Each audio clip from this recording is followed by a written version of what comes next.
All right, you guys, we are live back once again.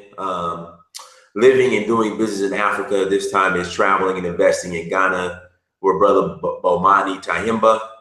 I actually met Mr. Himba. Let me turn that off.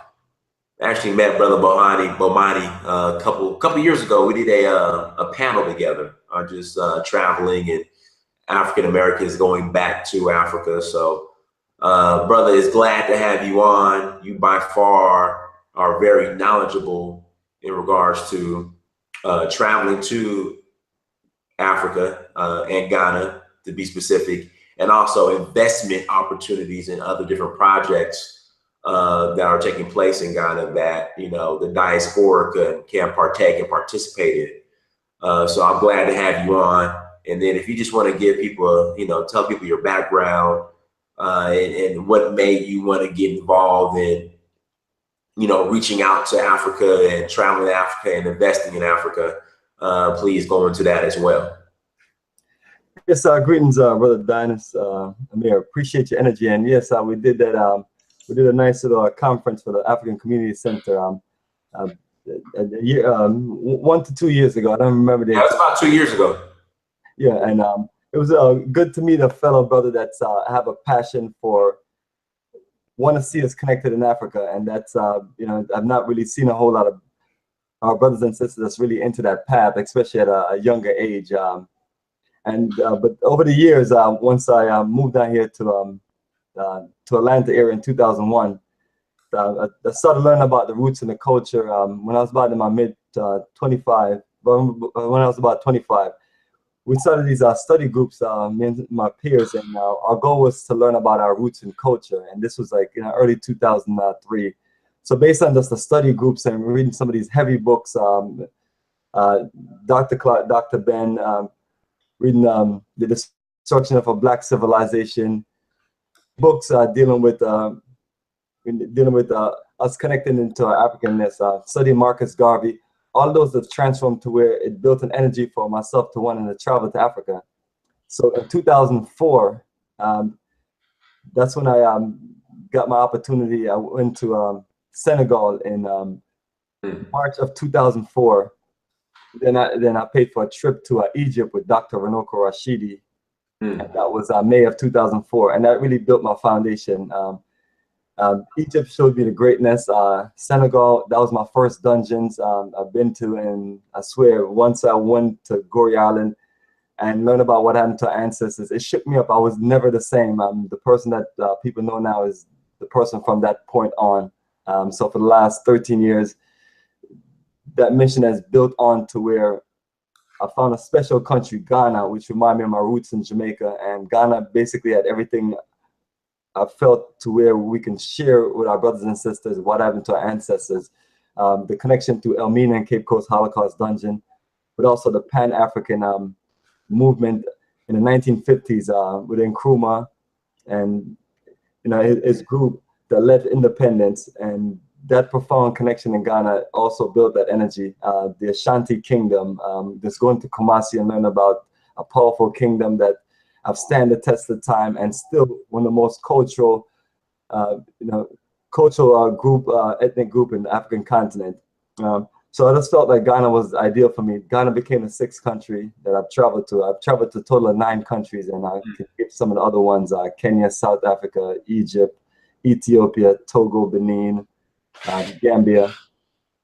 But when you're trying to develop a program that you want your brothers and sisters to respect, you have to really just take it to a whole different level. Because I even remember in the first 7 years we were talking about going to Africa, doing these initial tours, and a lot of times you're working at the airlines and your associates, they're open to taking like 3-4 days getaway. But over the years I realized that we need to really build a program. So in 2006 I built that program to take us to Ghana. In December 2006, it was 8 of us initially. And then the following year, it was October 2007. That was the biggest group that we have had since this time. It was 42 of us. I basically went to work in the last 10 months from my first Ghana trip and reached out to a lot of people, got on the radio with all the connections I have. And that really launched the flow of what we have today, 10 years later, as Africa for Africans Tours and Investments, where we have some solid itineraries taking people to Brazil, as you can see the shirt I have on, and, Ghana and Ethiopia. So I've just came back from all three of those countries within the last 2 months. Ethiopia and Ghana, 2 separate times in May, and then Brazil last July. Right. And all of this connects into you know, from anywhere from what happened to our stolen African ancestors, and also Black Power and nation building. So, you know, you think of Ethiopia as that Black Power nation building country. You think of Ghana as that country where your ancestors were stolen from. You think of Brazil as something that you see that's, you know, where majority of the stolen Africans were taken. But then you look at a country like Brazil, you see that it's all mixed, no racial, you know, no racial integrity. It's just all this multicultural society, which benefits benefits the white Europeans, especially the Portuguese, which still have a profound domination on Brazil. Mm-hmm. So all of this moving around really gives you a world-class view of what's going on with our people and how and what we need to focus on. And altogether, my travel experience from when I was 18, 19 in the Navy to now 39, 20 years, I've been to 6 continents and 33 countries. Wow. And Brazil was that final connection. And most of the countries I've been to, especially of the last 10 years of being conscious, I've really took it to a different level to really want to learn more about what's going on, to where I can share and connect my brothers and keep building this program we have called Africa for the Africans Tours and Investment, which is the most important part of our program. It deals with repatriation. After traveling around the world, I realized that we as Black African people have to build a base of power for ourselves in Africa so we can have something. When I'm in Brazil, I'm looking at the homeless people, that's us, looking at the people that live in the hood, looking at the people who are not getting the jobs, and so on. And it's like a world-class madness. So, you know, you talk about the African continent, maybe about 95% all Black African people, maybe a little bit more, maybe a little bit less. But that's the only base of place where continent or place where we can really develop something for ourselves. Because everywhere else, be prepared for people to fight. We're not going to go to Asia and take over or build what we need to build. Same thing in Europe. And brother, let me cut you off right there. And we talked about this before, especially with dealing with Africa. Asians, Indians, foreigners are allowed to come into Africa, right, and build and develop industries and make money, but it's not reciprocated. Basically, when we go to these countries, we're pretty much ran out or shut out the marketplace and literally ran out. I know you were speaking on you know, you were going into your intro, but and I'm sorry for cutting you off. Do you think that Africans are just being naive, or do you think they just don't understand the concept? Truly don't understand. They understand and they're, I guess, choose to be naive, or do you believe that they just don't understand the concept of economic warfare? Like, what are your thoughts on that? You know, it's a combination of different things. Me touch on the first thing you said, economic warfare. When you're in the richest continent and you have everything that you need, you don't really have that energy to go out there and take and fight for others. Like we have saw with the domination of West Africa, how that was taken over, and the colonial history of slavery. And when we're talking about Asians, most Asian countries are, you know, quote unquote rock, not a lot of sustainable land in instance of Japan and countries like China. So Africa becomes that breadbasket. So everybody, I feel like everybody focuses on the mineral resources and the access of, you know, everything that you need to get anything built and done in the world. So we become the situation where others have to be this slick and try to just come in and do certain dirty things. But it's even not as even simple as that at times, because we've been so divided. So it's not like we're on a common ground of thinking Black Pan-Africanism. I guess that's why a lot of us really push back Pan-Africanism, because we feel like if we can connect on that, we can really just focus on doing things for ourselves. But yeah, there's a many combination of things, but even more so, the importance of just looking at the history of what has happened to our people in every single movement, whether it's integration, whether it's even now where we're being pushed for this whole multicultural society. You know, regardless of whatever we see happen, we're always getting cheated out of what we deserve, to where we end up being the first people with the worst opportunities, you know, for getting the jobs, for building the factories, and for owning anything in the communities that we live in. So I just go back to Marcus Garvey. Marcus Garvey talked about Africa for Africans, and saying that we need to build something for ourselves, and that's as simple as that. There's no way we should be thinking about connecting with other people after all of the movements that have gone on through the period of time, to show that we're the ones that have lost out, because we're the ones that keep on trying to open up to other people, and other people make it seem like we're cool, but at the same time too, once they connect with us, they just use us, you know. Right. That's as simple as that. So people, there's an echo. Make sure it's not on my end. Do you hear that echo? Okay, no. That's better. Okay, so people who, when it comes to traveling to Africa, a lot of us, Black people specifically, because I tell people when I go to Africa and I'm in the villages, I see more white tourists than I do a lot of times black tourists. And then I hear the excuses. This is an excuse I hear continually. Since Black people, the diaspora, are everywhere, there is no need for us to travel to Africa. So you mentioned Brazil. I know there's a lot of Black people say, hey, I can go to Bahia. You know, I can go places like Cuba, where there's a large Black population. So they're trying to make it seem as if the diaspora can replace actually traveling to the motherland. What are your thoughts on that? Wow, people actually approach you like that? Wow. And like, wow. Yeah, yes. Yeah, people don't know the dynamic of the power of the African continent. That's all we have. When everything else falls into the ocean, that's the only thing that will be remaining, African continent. We just don't know how blessed that we are. But yeah, that's unbelievable. Yeah, even Brazil. I mean, I have mixed feelings about Brazil. Number one, I had one of the greatest time. I mean, we always have a great time when we do our tour packages, because we always link the roots of the culture. We also have adventure, nightlife, shopping, business, networking, a bunch of things. But the most important thing is that the African connection. So when I went to Brazil, it was to connect our people that have been connecting with me over the years, to show them what happened to the majority of the ships that left West Africa. They went to South America, mainly Rio de Janeiro and Salvador de Bahia, which is what we visited. But once I went to Bahia, the African culture and presence is there, because when you think about carnival, when you think about samba, or you think about this, anything in that aspect, the clothing, the style, the dance, and the drumming. You know, you as an African-centered man, you know, that's all African. It's all African.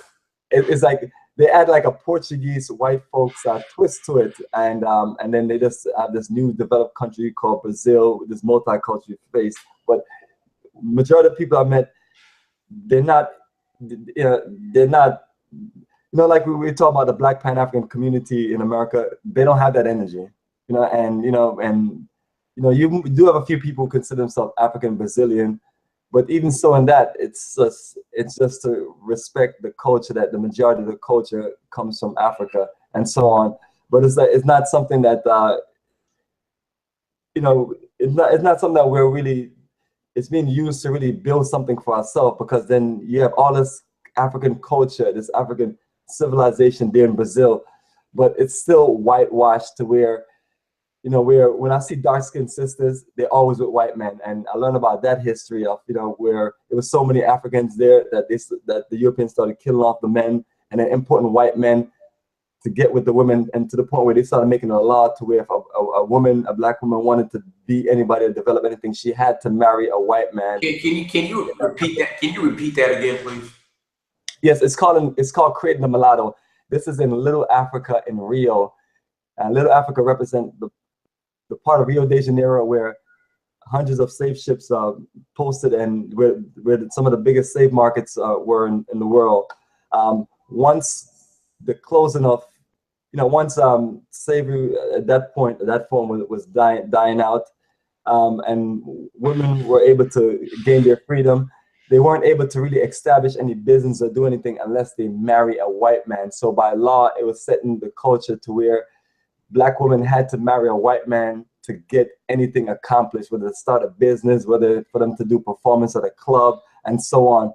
And we see, and we talk about how systematic these things are. And that's one of the systematic ways of how all these mulattoes and all this mixed color race of people that's been created in Brazil, to where some of our people go crazy because it's just, they went into a country one day and they met a few mixed women and they think now that they're the prettiest women in the world. And I'm like, you guys gotta focus and understand that these mixed breed of people are mixed for purpose of destroying the true authentic culture to confuse other things, especially when it comes to dark-skinned brothers and sisters.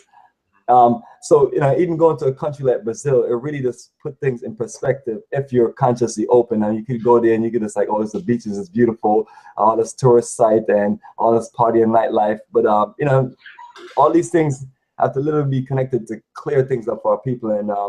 And even same thing as Cuba and Puerto Rico, when so many white folks are imported to lighten up those countries. And when we look at these countries, you have to go further out sometimes to really see the Black people, even though we're also about the Black people, the majority in the Americas. But when you go to the main cities, it's hard to tell because everything is done to kind of marginalize them and push them out. To where I only saw one brother working at the hotel the whole time I was in and out the country. And the dark-skinned brother, and they put him on a night shift. Spoke great English, knew how to do business and everything, but it just shows you the level of racism. Exactly. And how do you respond to people, especially Black people, who will tell you that they're afraid to travel to Africa because of, they might get eaten by a tiger or a lion when they leave the airport. Ebola is allegedly everywhere. And even this, I know Black people, lots of Black people, they will go to, we'll say China.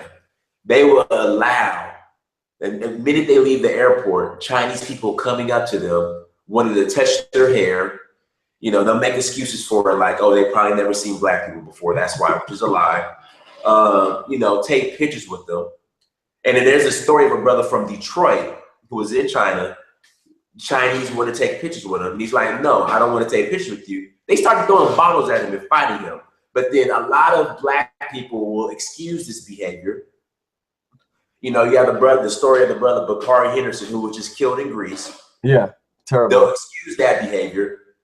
They'll excuse all the racism they face as Black travelers in Europe, and still encourage and want to go and look at you, people like me and you, crazy for saying, I'm not going to Europe or Asia, I'm just going to Africa or Brazil or whatnot. But then you tell them like, hey, I've never faced any racism in Africa. When you come, they'll welcome you with open arms, and they still say, no, I'm not going because of Ebola. Seriously, or malaria. Yeah, seriously, perfect. How do you respond to people like that? Yeah, I'm with you on that. One thing about myself, I love the world of technology, and I always, since from 2003, I've always had a camera and a camcorder, whatever is the best out there in the market. And I just record. I just on all my travels, all we do is a lot of pictures and videos. We put them into documentaries and playlists and different aspects to share them with people as far as the visual documentation. And even when you do that, it's still a little rough. And then the website I have everything laid out in detail. So I've been learning just to be more organized in the approach. But even when you do all these things, you still have a high percentage of your people that just don't get it. And yes, they will still want to go to Europe for a holiday. Like personally, me right now, I don't. I've been to England, and Amsterdam is where we catch our connection. England, because I have a lot of my Jamaican family is there in England. My younger cousins and older cousins that we used to grow up in Jamaica, and that's my connection there. And even so, I'm trying to get them to come to Ghana and Ethiopia with me, and let them open up to beyond thinking about just Jamaica, but thinking about that our ancestors were stolen from Africa and brought to the Caribbean, and they should connect to the Africanness. But there's nothing in Europe that you're gonna get. I had a friend saying he's gonna go to his honeymoon in Europe, and I'm in Greece, and I just didn't get it because Me too. number one, But they look at us like we're crazy. yeah, I mean, it's that if some people that's into that those Greek fraternities and went to certain university and they hear about Greece and France and so on. But when you go there, I like saying to people, it's like, what is your purpose and what are you really getting from it? I can explain to people what you get from Africa. You get the rich cultural connection. You get aspects of repatriation investment. A lot of times you go into these countries in Europe, you don't have no investment opportunities. You go to countries like Ghana, you have land investments and a multitude of other real estate investments. You have agricultural development, you have business development. You have also a lot of your own brothers and sisters that used to live in America, like here in the Atlanta, Georgia area, that have repatriated. So now you can connect to a conscious flow of your people in Africa and a flow of your people that are about certain things because that's where they made the move. So that's, and then when you go to a country like Ghana, I tell people we have a whole lot of things on the itinerary, even from canopy walk to going to schools to nightlife shopping to getting out there networking and socializing. And then some of the incredible sites that's in the country you can go to, but it's like, you compare that tropical connection to just going to Europe and spending all kind of unnecessary money for hotels, for food that's not even healthy, and just to be around a bunch of this people that doesn't relate to you or doesn't connect with you, it doesn't make sense. So building the Africa program for the Africa tour program, you put all of these things in base. That way, when you're connecting with people, especially intelligent people, they can make an intelligent decision and say, you know what, I'm gonna get a lot more for my money here. This is culture enrichment. I'm gonna also be able to connect with another 30 to 40 different Black people from different parts of the U.S. where I can maybe build fresh relationships. So over the years, I'm trying to find different ways to work it because our folks come with some treacherous means of just saying stupid stuff. Like when Ebola came, I just really had to make my way into the country and go around the country and document and interview people and letting people know that if Ebola is live, I'll be dead in 10 to 20 days. And if you see me keep recording, see me out, that means it's another white devil trick. Right. You mentioned repatriation. I think it's been somewhat romanticized. Can you explain the repatriation process? Because I know you have I think Ghana has the right of abode law for African Americans. Can you go into the process of how to properly repatriate? Because you hear all these people talk about I repatriated, and then they don't have a passport from the country that they allegedly repatriated to, or even ID. They just say I repatriate. So we're not talking about spiritual repatriation. We're talking about actual repatriation. Can you go into detail about how the process works? Yes, exactly. And I'm gonna refer to my elder Amir because she's been there 30 years. She run an enterprise called One Africa Resort, and it's a health and wellness resort right there in Elmina. And she's been there 30 years, but been in business for over 20 years. And she made the move, the repatriation move, and that was the goal, to become a citizen. But the right of abode has always been there. But then when you ask how many people have gotten the right of abode, it's maybe a few people. So the goal was really for her and the crew of people that went to Ghana in the 80s to build a movement for repatriation and build citizenship. And 30 years later, they have accomplished that, even though the citizenship law is not really written in the system. The outgoing government selected 30 of the brothers and sisters from the African diaspora that have been doing wonderful works in the country and have gotten their paperwork and everything together. And they was able to get them citizenship. But right now, but that's based on all of the years of us bringing groups there and other people bringing groups and us having these organizations in Ghana and pushing for the government to make this a law. So it's not all the way clear right now, but brother, I never thought I would see this in my lifetime, that any of us would even get citizenship. So we're making certain strides, but I also look at the fact that the African continent have to look at the situation that they don't really want this, any of us in their country, because realistically, when you look at some of our behaviors here, I wouldn't want all of our people in any country, realistically. So they're trying to select people who have certain documentation of commitment to, to be a part of the future of Africa. So I would say within the next few years, it'll be a process to where after living in Ghana for about 5 to 7 years, we can fill out our paperwork and become a citizen. But that's, but Ghana is one of the few countries that have had that process going. And historically, Kwame Nkrumah was one of the first governments in Africa to reach out to the African diaspora and say that we have land, we want you to come and live and do business and be a part of the future. Same thing with Haile Selassie in Ethiopia. But beyond that, you think about the whole continent. You do have a few other governments that have reached out. It's not really a big situation. But then again, if we look at it, people like me and yourself, we're in these countries. But then when you and I turn around on a plane, we see a majority of white people. When we go to certain sites and certain hotels, same thing. So it really takes us stepping our game up to really make these laws in place. If we show our brothers and sisters in the African continent that we really love Africa more, and it's not just one or two of us, we can get some of these laws changed because it really benefits the future of Africa. But at the same time, too, you have the Asians that are coming in with big money and doing big projects. So a lot of attention is going on them also. So we just really have to, that's why I've been able to build with many of our people that have repatriated and keep like a tight connection to where the itinerary that's written, you end up going to one Africa, meeting Amicus, you end up staying at a resort.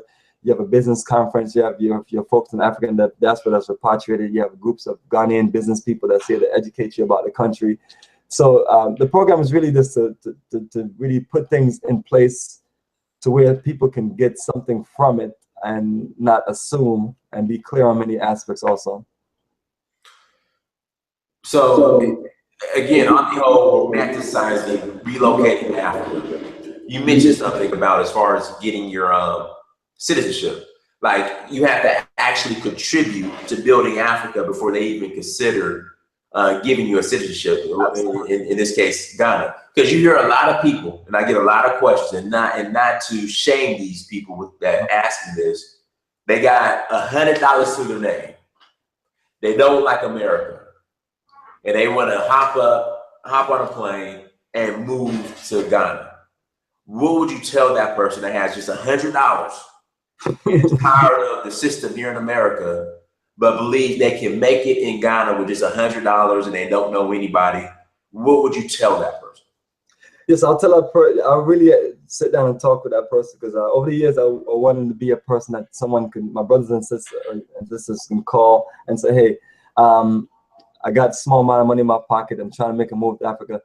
First, I would let them know that that's not really possible, because countries like Ghana, they're not a welfare state. In America, if you don't have any food, you can at least get some food stamps. Right.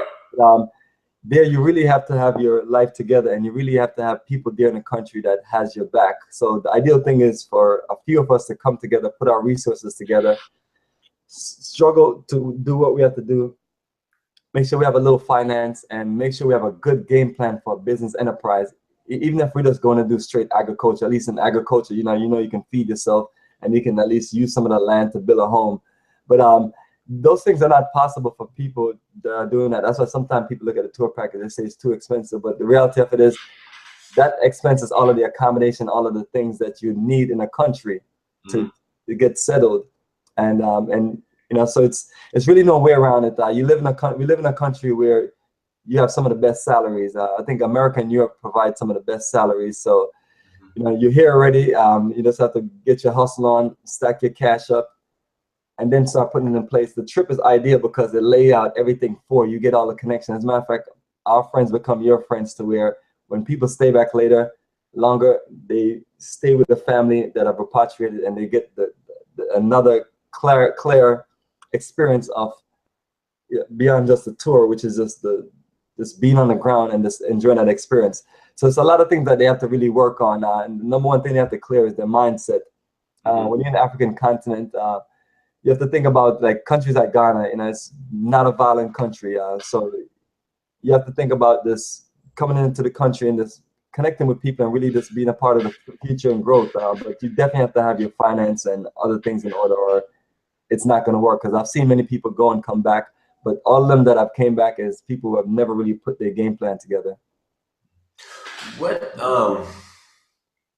What challenges would someone face if they wanted to repatriate and move full time to a place like Ghana? What challenges can they run into? Do you think? Like the people that came back, you know, what challenges did they mention that they face as far as the move there while they were staying there? Most of the challenges are finance, and then you're talking about Ghana's a developing country, and some people live in very nice parts of the U.S. and very nice communities where the roads are all paved. All those civilization problems are solved. You have the police here. You have the business corporation. You have the downtown district. You have all those things. When you come to Ghana, it's like you have to be open to being a part of the future and being a part of growing with the country, because everything is not all solved and fixed, and everything is not as simple as where you came from. But it's a different culture, so that's ultimately what they really have to understand, and that they have to understand about what happened during colonization and what happened before colonization, and why Ghana is the way it is, and why the mentality of some people are the way it is. Before you just start saying certain things, just like us as stolen Africans in the African diaspora from the Caribbean and from Black America, there are certain aspects of things that's been ingrained in us to where we have to clear things up before we make a move there. But colonialism and slavery, we have to really be clear on what happened to the destruction of majority of our people through those means, and be able to understand that we have to build that bridge and really to start reconnecting. So most of what you see in Ghana from what we've done is just a lot of connections. You have a lot of brothers and sisters from African diaspora.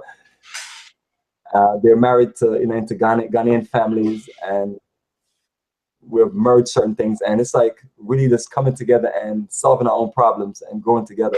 So you really have to get into the culture and get connected to the people. You can't go there and expect you're going to be some savior, or you're going to be the person that you feel like you just want to go somewhere far out away from people to where you just have no connection, and you just want to do your thing. So it's a little different. The culture is the biggest thing that people don't really connect with, and they try to get people to adjust to their American culture, which don't make no sense. You're in Ghana. Exactly. Yeah. But I've noticed this though, and I've noticed this a lot when I'm in East Africa and also in West Africa. You mentioned when we go to Ghana, making sure we adjust to the Ghanaian culture and not having Ghanaians adjust to American culture. But I've noticed that Indians, Chinese, white expats, especially Indians and Chinese, they refuse to integrate. Good point. Into African society. But, they're still afforded all the luxuries. They're not challenged on that. What are your thoughts on that? And is it leadership, African leadership that's kind of allowing that, or what do you think? I think the Asians, East Indians, and those who come there, first of all, their connection is for a different reason. Their connection is for more business development and economic setup, and to also provide another portion of land for some of their citizens, since all of those countries are really overpopulated. But the bad situation about this is, we are looking to reconnect to our roots and land and things like that, and they're more for business development. So our connection really needs to be more in the culture. Them, as an example, East Indians, they can build factories to produce their automobiles and things like that there. But they're not looking to do what we need to do. They're serving their purpose, which is this business development. So yeah, but we also need to be on that level too. But our situation is a little more emotional and things like that. So we do see how we're coming in different from they're coming in, but at the same time too, we need to do the same thing they're doing, but we also have to do more, because we're more of us are looking to marry into the culture, as some of them, I'm sure some of them marry into the culture, but most of them are trying to marry into their own. Just like just like when you go to somewhere like Jamaica, you see the Asian families there. Some of them marry into Jamaica, but most of the time they're trying to keep their own family, trying to get their children to marry their own people and keep their legacy going, but be in an African country where they can have access to resources to send back home and to keep the Asian countries strong. But our mission, is really repatriation. So we need to learn the language. We need to learn the ways of our ancestors and really get fully into it. So that's, you know, kind of see the difference. And this is probably I mean, I'm sure you can't add the question I'm about to ask now. I'm pretty sure we can't answer it in one setting, but maybe we can. How will we? What do we need to do to or implement to truly develop in Africa for the Africans? Now you hear this model being spoke on a lot, but what steps need to be taken to truly implement this model or this idea or this concept? But one of the things that I've been pushing with our group since the beginning was we get access to sustainable land and we build communities. Say we get 10 acres and we chop it up into a quarter of an acre, and we all put our share in and get our either small home or chalet or something developed on the property, and we share everything, kind of like the communes that are in Atlanta and also other parts of the U.S.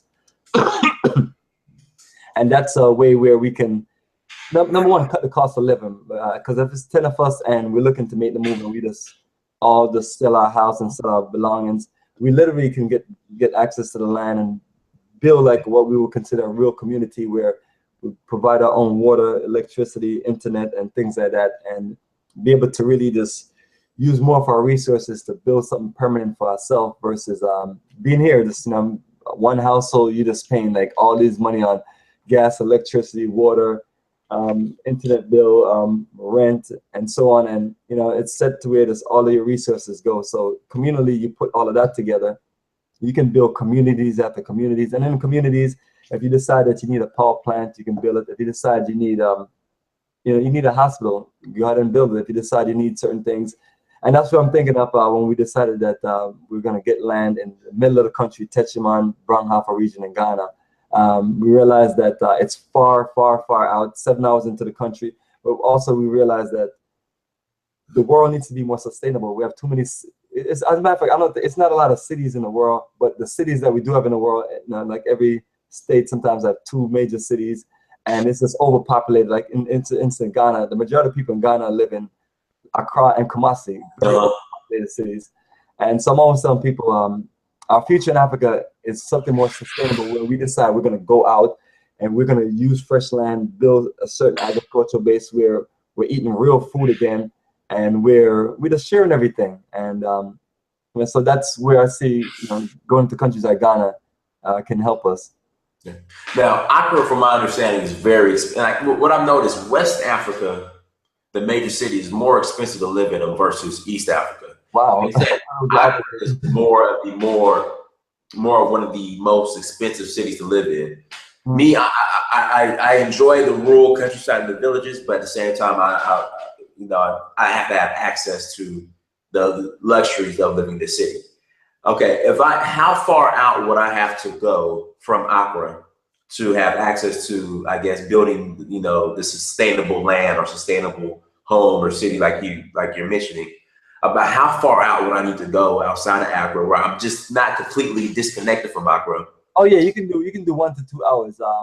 The reason why I decided to do further out is because when you look at Ghana, the bottom half of Ghana, when you think of all of the people that are repatriated, that's where they live at, and the people are doing certain things, that's where they are.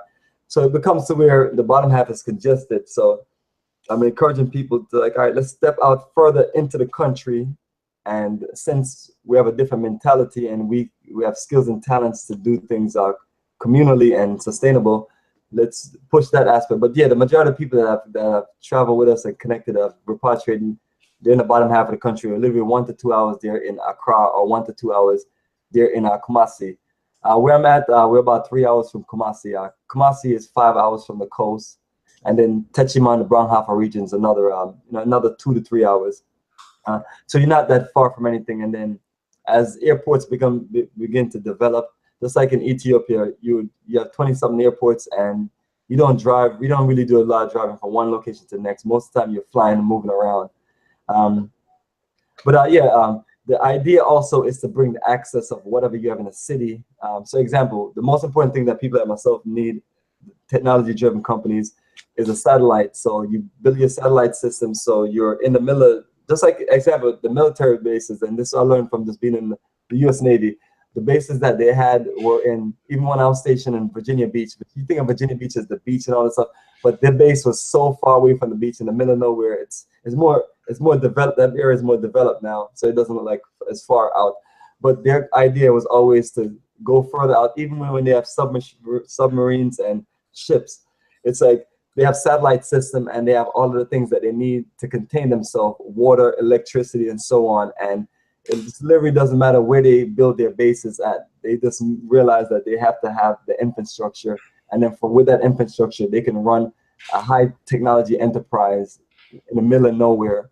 And then have the benefits of not being congested around all kind of people around you, and be able to have some kind of air to breathe, and be able to also have land to do additional development. Cost. Can you give us an idea of the cost involved if we were to move?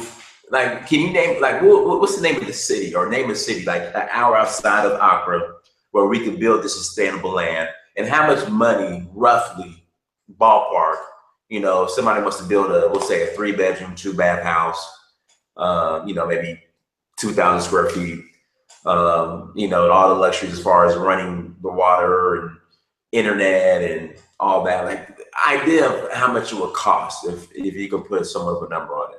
If you're talking about it's a if you think about like a 1-2 family place, but what I was really talking about is like 10 acres and you split up. But anywhere from $20,000 to $30,000.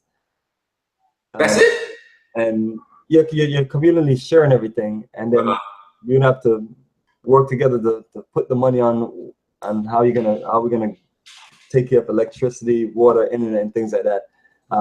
But 20 to 30,000 can get you a 1-floor ranch or 2-floor, 3-bedroom, and you can use earth bag method. You can also use straw bale. You can use container homes. There's a lot of different sustainable methods, and then if you just want to cut it down to a chalet, which is a hut style home. For those who are listening, not sure what a chalet is. It's you know, you can make that to like a 1 or 2 room contained unit with a kitchenette, bathroom, and so on. It's kind of like where we stay at in One Africa. That's what you call a chalet, and it's like it's a hotel room, and it's 2 people in the room and everything. But it's like you can even build a little bigger. So for $10,000 to $15,000, you can have a unit like that versus having a regular house. So you really get to the point where you can build a home structure to live in a communal land, and then be able to share everything and work doing organic farming and so on. So, you know, so it makes it affordable, especially when people are retiring. Their money will go further, because one of the things that we want to provide people, because I'm tired of doing appointments and with my elders, and they're in these high rises, and I feel bad for them. You know, it's like that's not the way you treat your elder. Your elder's supposed to be in a communal society, be able to have the fruits and vegetables on the land, not a bunch of pills after pills after pills. Be able to connect with the younger generation and be able to just be one. And those are some of the things that we're looking to do. It's just taking work. So I do have 2.25 acres of land. That's the start to really work on building and developing. But all these things are things that we've been frustrated with, and realize that let's do this for ourselves. It might take a while, but let's put that time into and develop it, versus, you know, you work in 20, 30 years, then you retire, and, you know, they're just taking all your retirement money and so on. So it's something that takes work, but it's something that we have clear vision on, especially since we've been processing this for over 10 years. And a lot of things that need to be put in place have been put in place for us to make moves to the next 10 years.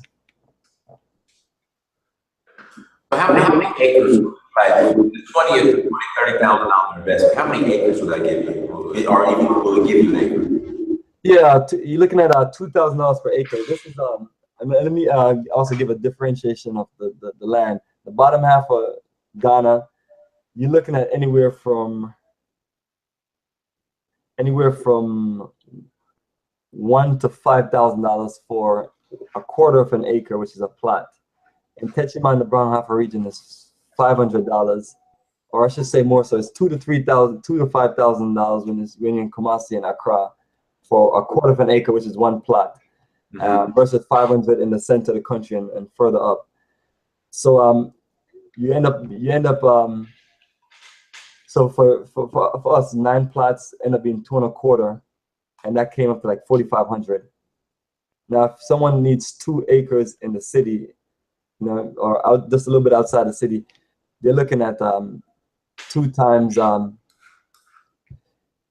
is a quarter of an acre. Let's do the minimum. If a quarter of an acre is 200, that means the acre is $8,000. So you're looking at $8,000 versus $2,000 in the center of the country for 1 acre. So it just start adding up after a while. So if you trying to be like somewhere close to Accra and you need a good 10, 20 acres, I mean, it just really adds up. Someone in the chat, Mellow Musings, had a question. Wanted to know if there are any educational opportunities in Ghana. Yeah, there's education opportunities in Ghana, but it's up to the individual to reach out to the universities, do study abroad, and also apply for those positions and things like that. And most of what we deal with, everything is all independent, and it's just use independent resources. None of us work any regular jobs or position. We all do business and things like that. So I've never thought about going to Ghana to work for anybody or to have, to do a job. But I do know people who have PhDs that work at the University of Ghana. The pay is not bad. It's like $500 US a month. The pay is not going to be a whole bunch of money when it comes to countries like Ghana. You're looking at $200 to $500 a month. That's some of your pay range, and then local folks are going to make a lot less than that. So I've always being a technologist, I've always just looked at this, keeping our technology business going and our Africa tour business and doing that. So I encourage people to look at different business needs that they can do in a country like Ghana, agriculture, real estate, technology, business administration, and so on. But it's you going to the country and doing your research really connects you with what you can actually build and get going. So you mentioned the salary for a PhD professor in Accra is about $500 a month. Yes, that's correct. Obviously, here in America, it's close to probably $100,000 a month. Not a month, but we'll say about $8,000 to $10,000 a month. In an expensive city like Accra, what can you do with $500? Yeah, you can you can live with someone else and share an apartment. Okay. That may cost you about $150, $200 a month. Because then you're in Accra. I mean, some of the real estate is ridiculous because you have people that live in high rises paying $3,000 a month right in the city, right by the mall. $3,000 a month. So it's a trip because you have people living dirt cheap, $50 a month apartments. People renting up places for $5,000 a month. So the range is there. It's just it's a small middle class and high poverty. But for those who are coming in from the outside, you can do these things. But I wouldn't recommend people spend all this money on rentals. I recommend that they invest in land outside of the city, anywhere from 2 to many hours, and start developing that property. And also reach out to their brothers and sisters to come and live on the property, so they can have more of a communal society. So people can look out for each other, and then you can also incorporate the local brothers and sisters in that community into your village, kind of like our sister did in Benue village in Techiman, to where we are building a society where it's not just brothers and sisters from the African diaspora. It's, we're marrying to the culture, we have people around us, and it's like a real society. So that's what I've been exposed to since I've been going to Ghana, connecting with my brothers and sisters that have done the same thing. And it's been very rewarding for them, and they're looking to do the same. Now, when Kwame Nkrumah was in power, you mentioned also in Ethiopia, there was this Pan-African movement or energy that was going on in Africa. Now I feel like as if it died down, as if, African leaders aren't really, the Pan-African agenda isn't really on their agenda. Why is that? Or am I just misreading something? It's wild because the generation of the African, the AOU, African Organization Union was about before they just changed it to AU, African Union.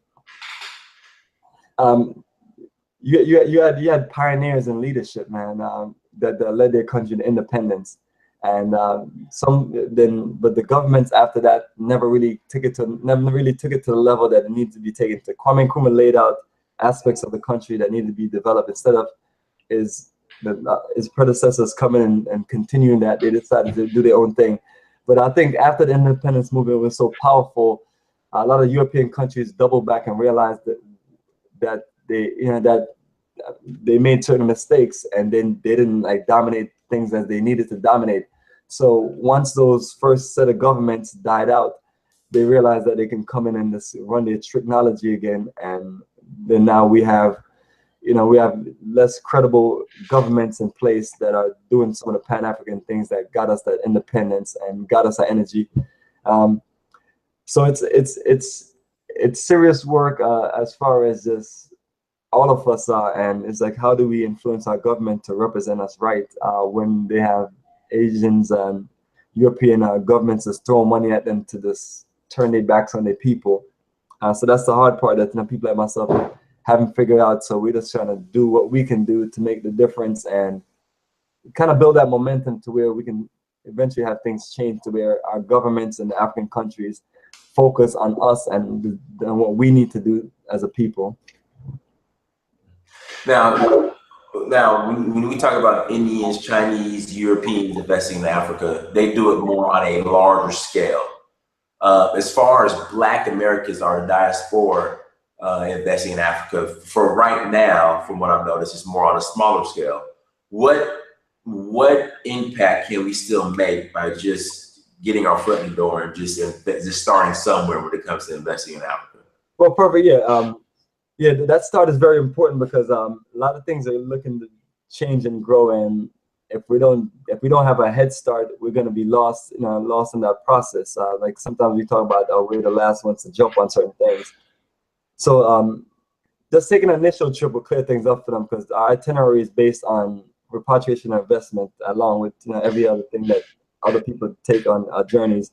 But getting access to land right now, you can begin to use your resources from your job and start developing that project. Start putting some of your money aside to do the future development.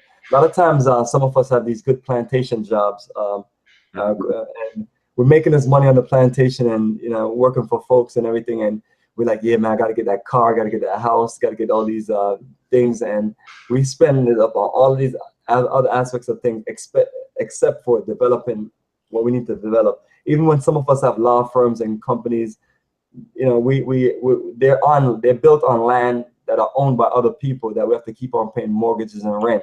Mm-hmm. So you get access to land in Africa. You pay for your land or your lease of your land, and you build your business or your enterprise on that land. So now you don't have to be spending all this monthly rent and all these things. So you get in the land.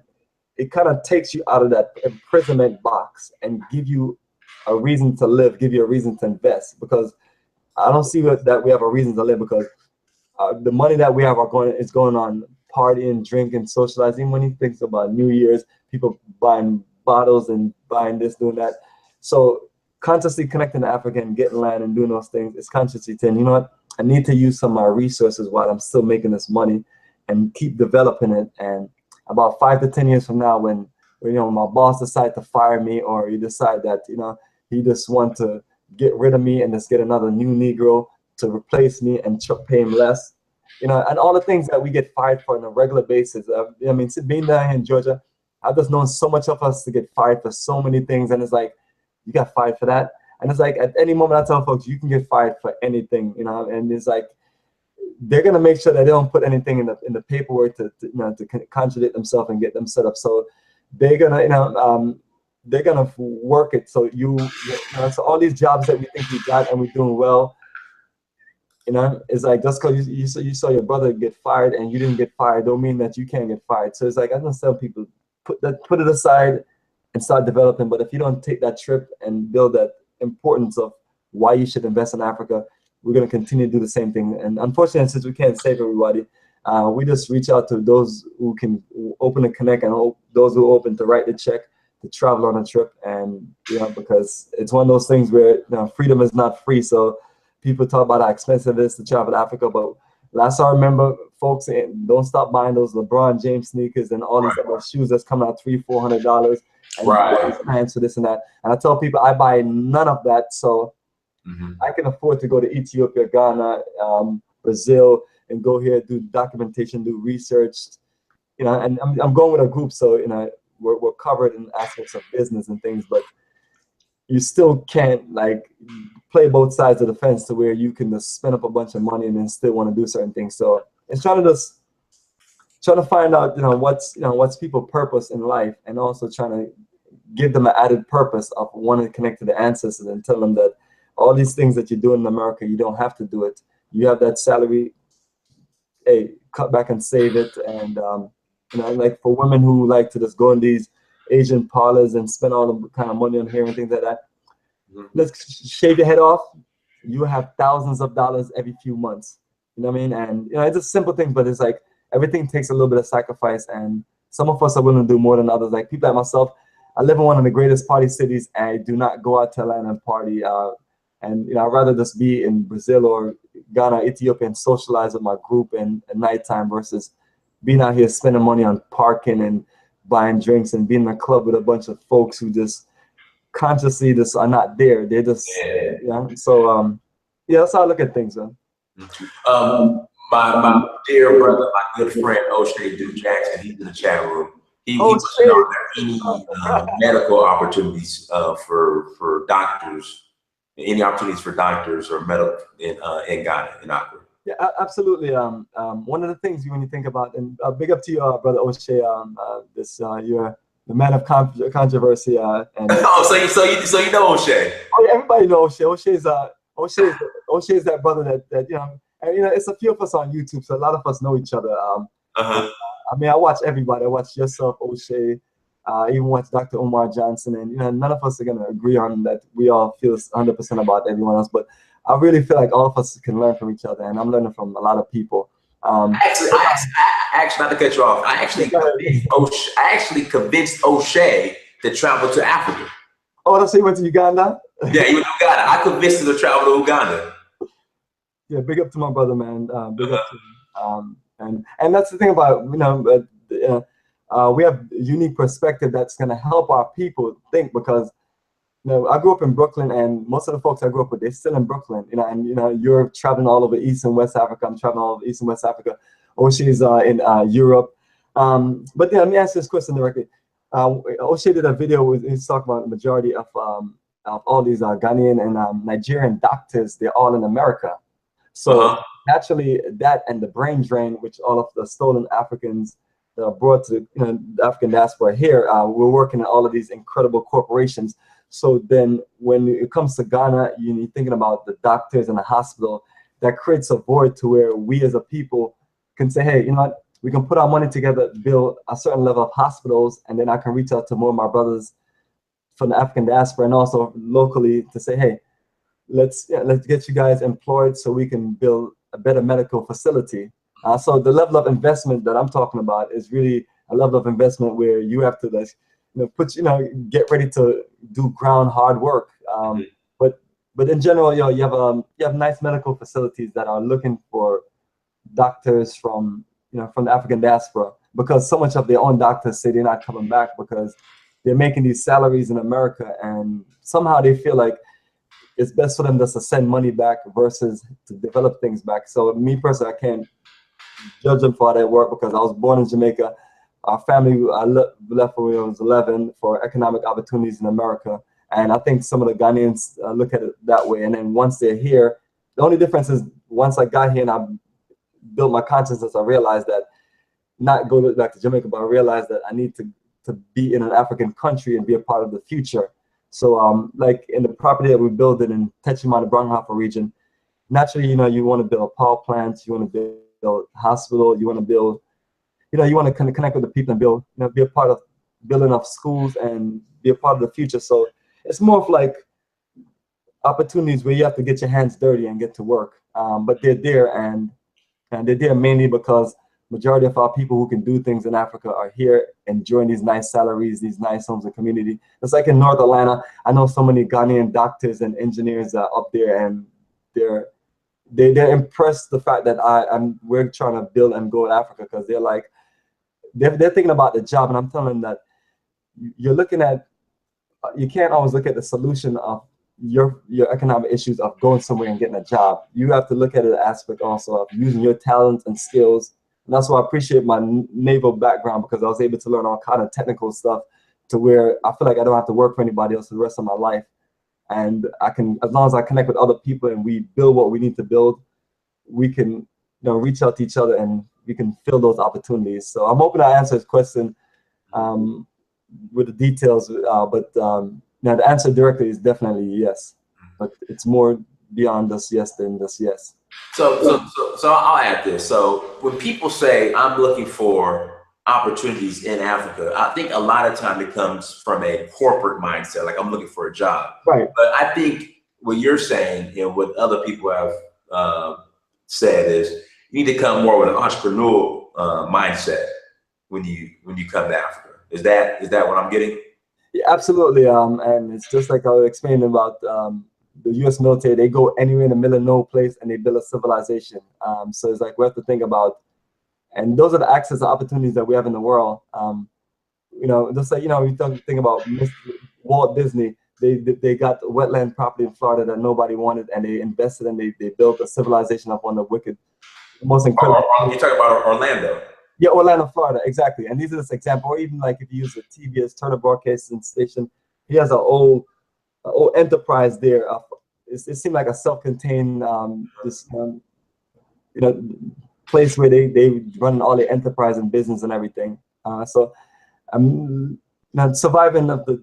I didn't initially know how it was going to work out with repatriation and going to Africa over these years, but we're starting to look at things different now. It's like maybe we can really do this, because before we just didn't even know if anybody would travel with us or anybody would be open to it. But a lot of our business people have been reaching out to us, and they're open. Now, now for those who want to still be a part of corporate America, there are like multinational companies in Ghana. Like I know Johnson & Johnson is there. Of course, I'm sure probably Shell is there. Oil. I would think so. They want a job, they could go there. But for the most part, it's you got to come and build. As far as being an entrepreneur, that'd probably be your best bet. Exactly. If you work for Coca-Cola here, General Motors, or Delta Airlines, I've met their employees there in Ghana. But the thing of it is, it's a whole different opportunity for you, because you move in there independently. You're looking at many things different. The job thing is just like we talked about before. They can still fire you and let you go and do certain things. So one of the things that they're going to look at after a while, they're paying you this big salary from America. So and this happened to a friend of mine that was working for Delta. They realized that they can get someone else locally and train that person to do your job, and then they feel that let's send this person back to America. We don't want to keep on paying them this big salary. So it gets back to where your really best bet is really to push entrepreneurship. But if you can get in by working for those multinational corporations, that's the greatest thing. And use all the resources that they have to get you to move and everything, and then start building something for yourself, because there's no guarantee what's going to happen after a while, especially if you're conscious and you see that, you see certain things. Now, you do a great job of mixing, I guess, the tourist aspect of those who want to go to Ghana or go to certain countries in Africa, and the business aspect of it. Because, a lot of times people, they want to travel, they just want to go as a tourist, party, drink, chips, and come back. How are you able to mend both, where people can have a good time? Because a lot of times when people travel, they're not thinking about handling business or conducting business. They just want to, in fact, they're trying to run away from work or conducting business and just going to have a good time. How do you merge the two? And how did you make it where people were attracted, where people will find value in doing both? Perfect. Being in this, once you just join into the land of the African-centered world, and then this Garvey's, your principle of this connecting. You really want to just look at trying to. You're trying to sell a program. People already gonna enjoy the nightlife and the partying and the networking and shopping. But at the same time, too, you know, we think about the amount of time that we get on aircraft and we fly somewhere else, and you know. But then when we look at Asians and other people, they're always in these countries that we're in, and they're doing business and everything. Right. So I started looking at aspect of just, you know, how we can mend it all together and make a world-class program to where if someone is a real estate agent or someone is a lawyer and they're coming on a trip, you know, they're into their business people and they're into business and they might be open to getting this piece of land and doing certain things with it.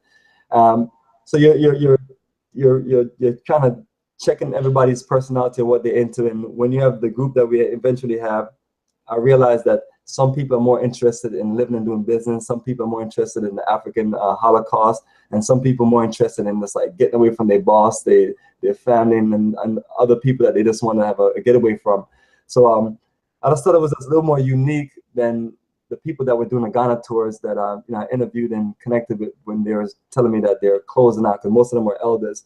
I looked at what they were doing, and I was like, you know, what's really missing is the aspect of repatriation, and repatriation connects into investments and other things. So let's try to really build a program, and you know, sometimes that's the only way you know if something works, if you build it. So in '07, we added the investment conference and everything else to the Ghana tour, our second tour, and it really caught on. And I always tell people that we're not forcing you to invest and repatriate, but we're building that energy to give people information that eventually, if we have more and more people checking the videos out and checking what we're doing out, they can think about, well, now I like Ghana. Ghana is a great country, you know, and then you hear about that you can invest or you can connect into a family. And then for some of the people that are single men and single women that feel like relationship is not what they want in America, they have access of a whole different country, which is very, very cultural in relationships. And you know, so even things like that. I'm not saying that we do matchmaking services, but we always encourage folks, especially single people, to connect and, you know, reach out, and you know, because we're all Black African people, so it doesn't matter where you know, meet your wife at, whether it's in Ethiopia or Ghana. Our goal is to build Black family. Now, me and you, we have the same mission. Like, we want our people to connect, and we want to build that bridge between the diaspora and Africa. Like, real quick, what ideas or what can we implement or what can we do to truly encourage people when they just to go visit? Like, I'm hearing excuses now that the reason why I don't want to go to Africa is because the travel time is too long. But then I look on your Facebook page, you're in China, and I know traveling from America to China, that at the very least, that's like a 16-hour trip. That's a 17-hour flight. A lot of money. You know, same thing with like going to Brazil. Like I think it's probably like about a 9-hour flight from maybe Atlanta to Brazil. They go about closer to 10 hours, yeah. But that's right, and then you know, then you tell people that hey, you can fly direct. In fact, I'm going to Ghana in November.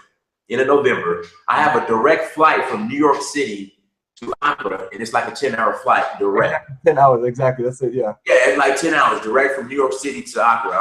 I'm going in November. What can we do to make traveling to Africa sexy, like traveling to Asia and traveling to Europe and traveling to Central and South America? That's a $1 million question, and that's kind of what I've been trying to do. But it's just the repatriation investment aspect of it. But I think we accomplished that to a point, and that's why I ended up doing the Brazil tour, because I wanted to give people something more vacation, more sexy, more beaches, more things like that. But I mean, you can add it in, but you just have to adjust other parts of it. So my goal is just to keep on offering a little bit of everything. That way, people they can say, all right, the trip is about 10 different things, and I'm open to these 5 things. So the social life, the sexiness of it is things that we're trying to push based on the videos and the photos showing us socializing and hanging out, showing us having a good time, and showing beyond just the African Holocaust. Because sometimes people get caught into that to where they just feel like, oh, all this is about is just slavery. So try my best to write these itineraries to make it make it have all of these other aspects of it. But at the same time, too, people have to change their mentality and be a little more open. So that's why we deal with making things as organized as possible, especially from the website to when they call in, just being available to give them all the information and clearing things up with them. And so far for myself, that has worked good. We've had the last 3 journeys I've had has been a busload of people. And last year, October, is 38 of us. This May, it was 26 of us. And coming up in November, coming up for the next journey to Ghana, Togo and Benin, it's about 36 of us right now. When are you going to Togo and Benin? It's November. Ghana portion is November 17th to the 26th, and then from the 26th to December 1st, we're going to be in Togo and Benin. 2 days in Togo, 3 days in Benin, and then the last drive back to Accra to fly back. Okay, because I'll be in Ghana. I leave New York City literally, I think, Thanksgiving Day. So I'll be there on the 25th, and then I'll be literally in Togo and Benin in January for the Voodoo Festival. So basically, when I travel, I like to catch the different festivals. So I'll be in Togo and Benin early January. I don't know if you don't mind sharing with people. If someone wants to go with your travel company, can you give somewhat of a preview of a sample itinerary for them, what they can expect? I'll give you my best itinerary, which is May 2017, the last tour we did to Ghana. You're gonna spend 3 days in Accra at the beginning. The first day you get there is the night, so it's literally like 2.5 days. When we first get to Accra, we do a full city tour. We visit the Pan-African History, Kwame Nkrumah Memorial Park, the Boys Center, George Padmore Library, the Art Center. So you're getting that full Pan-African energy. And later on in the evening, you're going to get a full 2-hour business and investment conference. A lot of networking with folks that have repatriated. And that's just, to give them that initial when we first get there. And we have another conference towards the end. When we do Techiman in the Braunhofer region, we're doing the waterfalls, Kintampo waterfalls, we're doing the monkey sanctuary. We're going to the Permaculture Institute there. And we also just visiting more of an ecological part of Ghana. So, the city, you have the Pan-African tour. You have up in the mountains where you go to the university, we go to the Botanic Garden, we go to the orphanage and things like that. And so the next segment is ecology. Then in Kumasi, you're getting a straight culture to where we're going to go to all the craft villages and people can see how things are made and purchase certain things in this, connect into the craft village itself. Then we do Cape Coast Elmina. So we do an Asin Manso, so the death march of what happened to our ancestors before they were marched into the dungeon. We go to the last bath, Asin Manso. Then Cape Coast Elmina dungeons we have later on. We also have a canopy walk. We have another school that we visit. And beyond these daytime itineraries, it's like a full, we have nice, it's not like party, it's just like social nightlife where people can come out, we can connect and have a drink and socialize and things like that. And that's almost every night where we're in a city environment where we can have access to that. If not, then we stay on the resorts, we do cards, dominoes, and socialize. But the full program is set to where where you get your money's worth and you have all of these things available. If you're naturally burned out or tired and you can't make it to a day on tour, then rest at the hotel. Or if you get in the evening and you can't make the business conference, then get your rest. But it's fast paced to where it's a multitude of things available to where you get the fullness of a full journey. And that's the difference between the journey of a lifetime. You get a complete journey of roots, culture, business, nightlife, shopping, networking, ecology, and so on.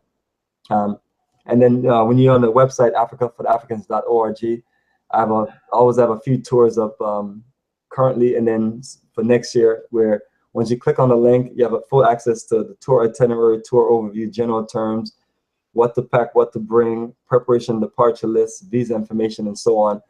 So I just really believe in the organizational aspects of things, making sure everything is clear for people to process and read through. Okay. And we're going to get ready to close out unless any more questions in the chat room. But Brother Bomani, if you could, if there's any closing remarks you want to give, and also too, please shout out all your contact information, websites, how people can get in contact with you who are interested in investing in Ghana and traveling, please you go ahead and shout that out now. Yeah, absolutely.